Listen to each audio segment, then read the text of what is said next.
దక్షిణ భారతదేశంలో ఉన్న ఏకైక మోక్షపురి ఏది అంటే కాంచీనగరం. అంత గొప్ప విశేషం. అక్కడ కామాక్షి పరదేవత విరాజమానురాలై ఉంది.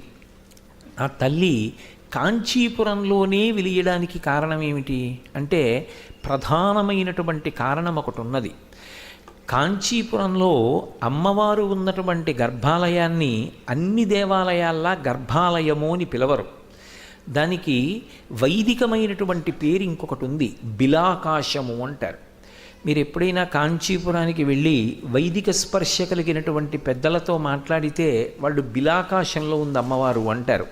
బిలాకాశము అన్న మాట ఎందుకంటారంటే గర్భమునందు ఉన్నటువంటి శిశువు యొక్క పోషణ తల్లి యొక్క నాభిగొట్టం ద్వారా జరుగుతుంది అని.